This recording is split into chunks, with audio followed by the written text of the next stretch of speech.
Hello दोस्तों, तो इस क्लासेस में आपका स्वागत है। हमारा टॉपिक चल रहा है गति। गति में हमने पिछले वीडियो में पढ़ा था कि गति के समीकरण को कैसे सॉल्व करते हैं, इक्वेशन ऑफ मोशन को कैसे सॉल्व करते हैं, ये हम डेरिवेशन कैसे होता है। सिंपल मेथड से पढ़ा था। आज हम उसका डेरिवेशन ग्राफीय विधि से पढ़ेंगे, यानी कि ग्राफ मेथड से।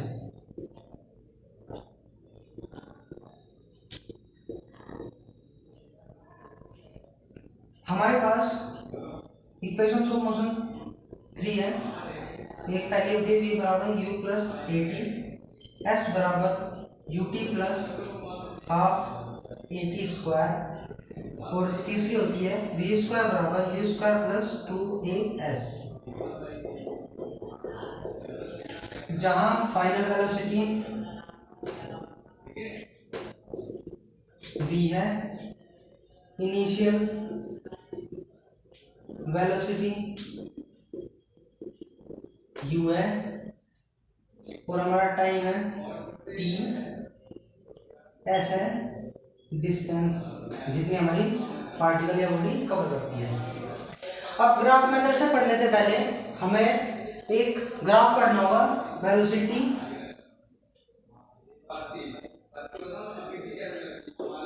Time graph. इसी ग्राफ से हम ये तीनों इक्वेशन सॉल्व करेंगे। अब हमारा आता है वेग समय ग्राफ, यानी कि वेलोसिटी टाइम ग्राफ।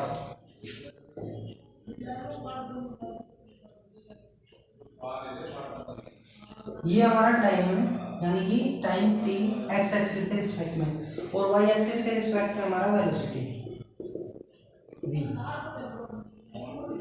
इंक्रीजिंग है, ये भी इंक्रीजिंग है। अब वेग समय ग्राफ ये हमारा हम लेट कर देंगे एक समान त्वरण के लिए है, यानी कि एक्सेलरेशन में कोई चेंज नहीं आता।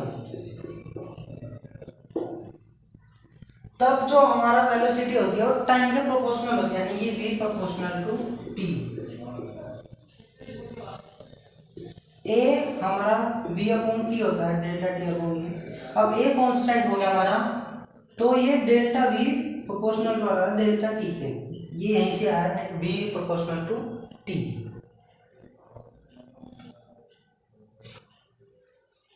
अब हमारा v प्रोपोर्शनल टू t, यानी कि जितना टाइम में चेंज आएगा, यानी कि जितना हम टाइम की रिस्पेक्ट में चलेंगे उतना ही हमारा वेलोसिटी यानी कि वेग इंक्रीज होगा।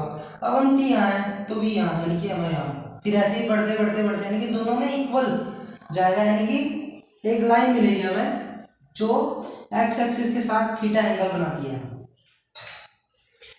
ये थीटा इसके इक्वल और इसके इक्वल दोनों थीटा होंगे, यानी कि ये भी थीटा ये भी थीटा, क्योंकि वेग और टाइम दोनों ही एक दूसरे के प्रोपोर्शनल है, यानी कि जितना टाइम बढ़ेगा उतना ही वेलोसिटी यानी कि एंगल भी इक्वल बनाएगी।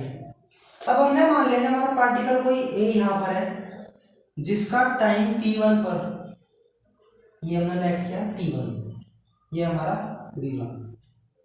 ये पार्टिकल b है, पार्टिकल a था जो b पर पहुंच गया, पोजीशन है एक पार्टिकल t2, ये है v2। अब ये टाइम भी t1 है, ये t2 आएगा, ऐसे नहीं। ये हमारा जो बीच की डिस्टेंस है कितनी आएगी, t2 माइनस t1, और ये इसी के इक्वल है तो ये भी आएगी t2 माइनस t1।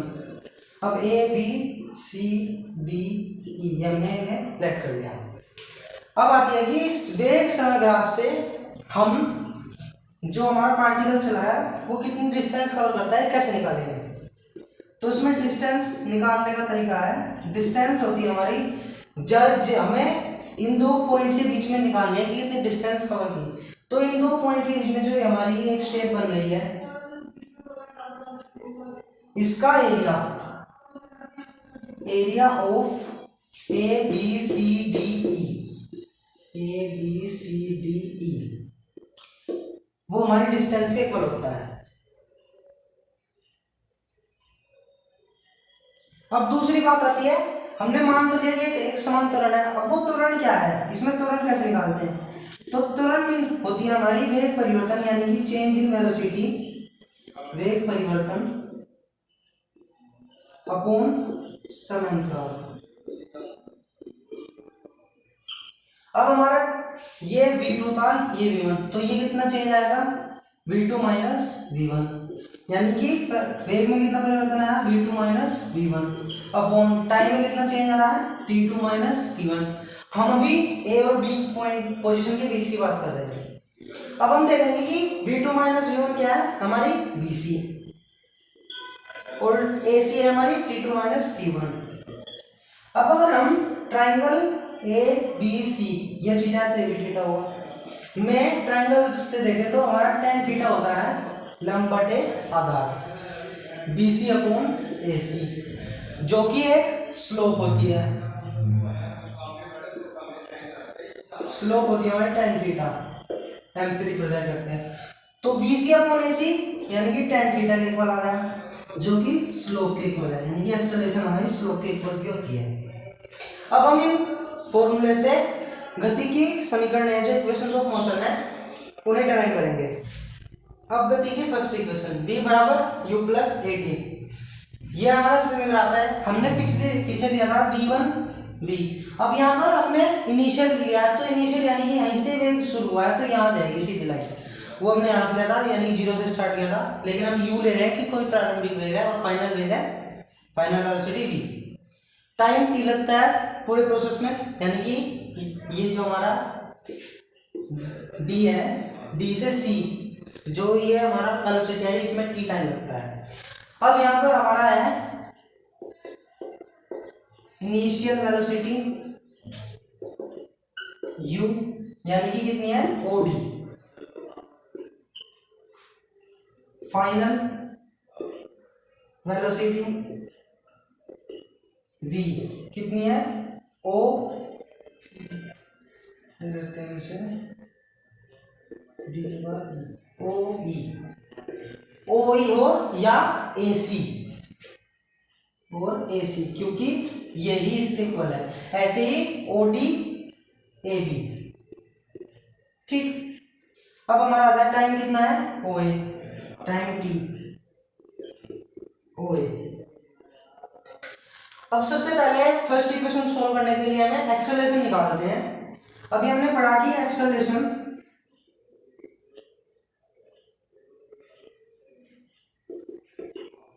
यानी कि त्वरण हमारा स्लोप होता है, स्लोप ऑफ ट्राइंगल या स्लोप ऑफ ग्राफ, जो ग्राफ की स्लोप होती है उसके इक्वल होता है ये tan थीटा। अब हम ट्राइंगल डी सी बी में देखेंगे, यानी कि ट्राइंगल डी सी बी में tan थीटा क्या आता है हमारा,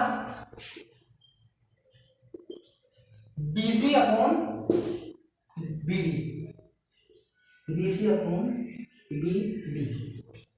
ठीक है, अब हम देखेंगे कि बी सी हमारा ये तो है पूरी v, ये है u, तो बी सी आएगा हमारा v माइनस u, और बी डी हमारा कितना है टाइम t है पूरा,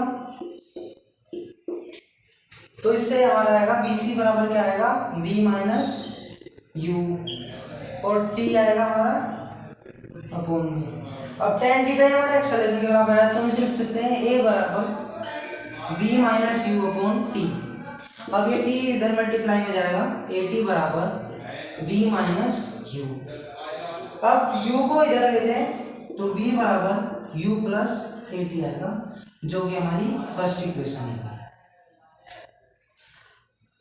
तो यानी कि एक्सेलरेशन निकालेंगे हम पहली इक्वेशन के लिए, और एक्सेलरेशन से हमारी फर्स्ट इक्वेशन प्रूफ होगी। अब बात आती है सेकंड इक्वेशन की। सेकंड इक्वेशन s बराबर u t plus half a t square को हम इस ग्राफ से कैसे प्रूफ करेंगे, तो हम देखेंगे इसमें हमें s यानी डिस्टेंस चाहिए। अब हम इसमें डिस्टेंस का फॉर्मूला लगाएंगे। अभी हमने पढ़ा कि डिस्टेंस जो होती है,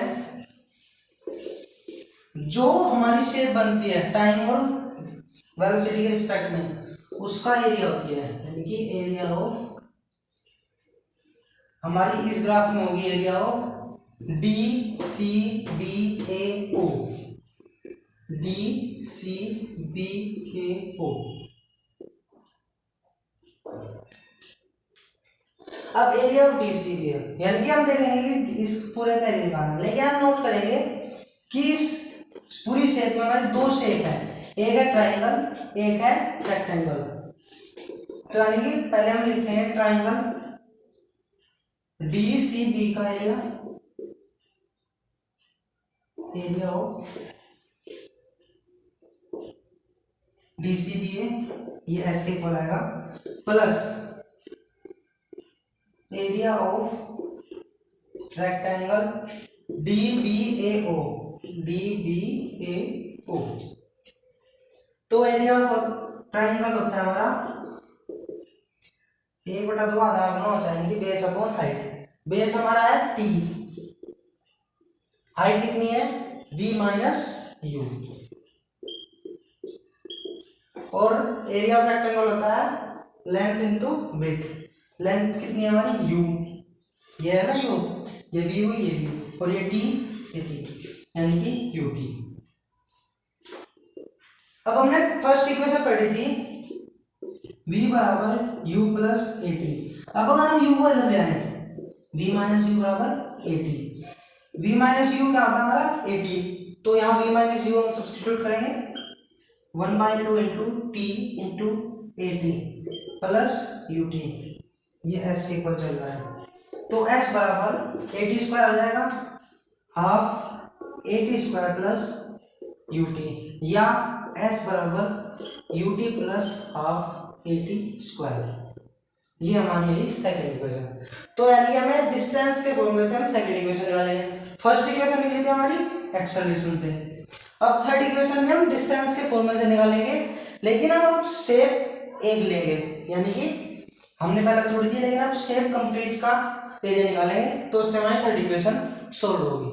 अब हमारी आती है थर्ड इक्वेशन, वी स्क्वायर बराबर यू स्क्वायर प्लस 2s। ये भी इक्वेशन भी हमारी डिस्टेंस के फॉर्मूले से निकलेगी।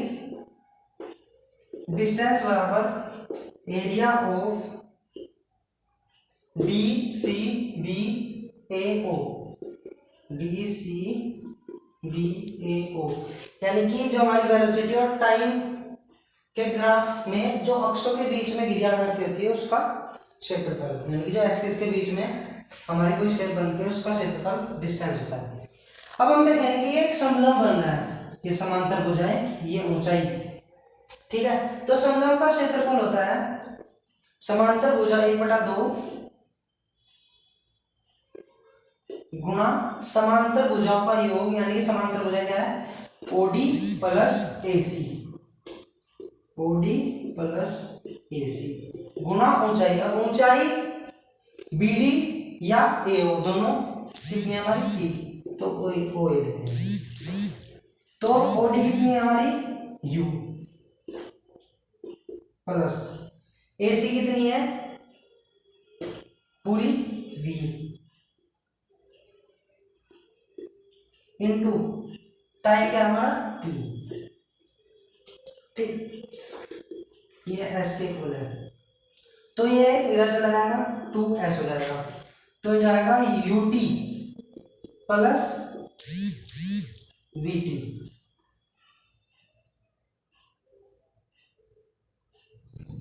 ये हमारा हो गया ut प्लस vt। अब हम आते हैं पहली इक्वेशन पर, v बराबर u प्लस ए टी, तो ये जाएगा v minus u is equal to a t. तो अब हम यहाँ से t की वैल्यू निकाल लेंगे v माइनस यू अपॉन ए, जो हम यहाँ सब्स्टिट्यूट करेंगे, तो 2s हो जाएंगे हमारे, u प्लस v कॉमन ले लिया हमने यहाँ गुणा कर दी, v माइनस यू अपॉन ए, ठीक। अब a फिर इधर इंटू में, तो 2as। अब ये प्लस माइनस, अब यहाँ पर प्रॉपर्टी लगेगी a plus b into a minus b हमारा होता है a square minus b square, ठीक। ऐसे ही b plus u, v minus u क्या आएगा v square minus u square, तो ये v स्क्वायर माइनस का जाएगा plus you square plus 2as। तो हमारी इस तरह थर्ड इक्वेशन भी सॉल्व हो जाती है। अब हमने सिंपल और ग्राफ दोनों मेथड से गति की समीकरणों को सॉल्व करना सीख लिया है। अब इसमें कुछ स्पेशल केस आते हैं, जैसे तो हमारी सरफेस पर होगी, यानी कि अब दूसरी बात आती है कि अगर हम सरफेस से ऊपर जाए या सरफेस से नीचे जाए तो हमारी इक्वेशंस पर क्या फर्क पड़ता है, यानी कि क्या इफेक्ट पड़ता है। अब हमारे पास गति की 3 समीकरण हैं। सबसे पहले आती है v बराबर u प्लस ए टी, दूसरी इक्वेशन हमारी s बराबर u t plus half a t square, और थर्ड इक्वेशन आती है v स्क्वायर बराबर यू स्क्वायर प्लस 2as। अब हमने एक कंडीशन पढ़ी थी मंदन, यानी कि एक्सेलरेशन घट रहा होता है। तो जब मंदन की स्थिति आती है, यानी कि एक्सेलरेशन हमारा डाउन होता है, तब हमारे यहाँ पर माइनस लेते हैं हम, v बराबर u माइनस 8 लेते हैं, s बराबर u T minus half a t square, और v स्क्वायर बराबर यू स्क्वायर माइनस 2as। तो यानी कि इनमें मंदन की, जब मंदन की स्थिति होती है हमारी, तब इनमें चेंज आता है कि एक्सेलरेशन माइनस लेते हैं, यानी कि a को माइनस ए से रिप्लेस करते हैं। अब ये तो सरफेस की बात रही। अब हमारी आती है ग्रेविटी, यानी कि जब हम ऊपर या नीचे की बात करते हैं सरफेस से, तो जब हम सरफेस से ऊपर की बात करते हैं तो हमारा जो डिस्टेंस होती है वो हो जाती है हाइट में चेंज, यानी कि h, और एक्सेलरेशन यानी कि हमारा a वो चेंज हो जाता है ग्रेविटी यानी कि g में। तो ये हमारी इक्वेशन आ जाती है v is equal to u plus g t, second आ जाती है h is equal to u t plus half g t square, और थर्ड आ जाती है v स्क्वायर बराबर यू स्क्वायर प्लस 2gh। ठीक, अब इसमें बात आती है जब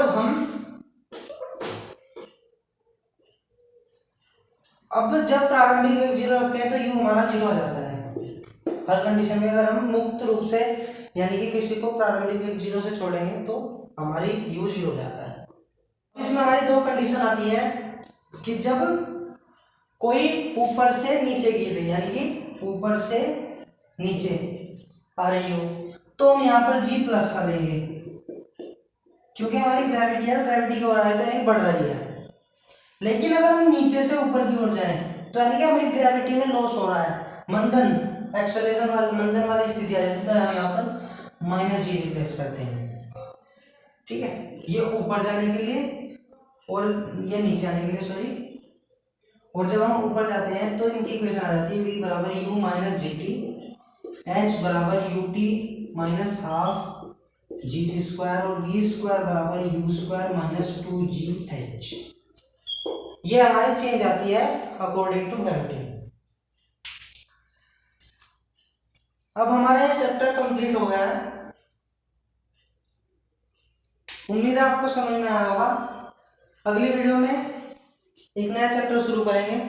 धन्यवाद।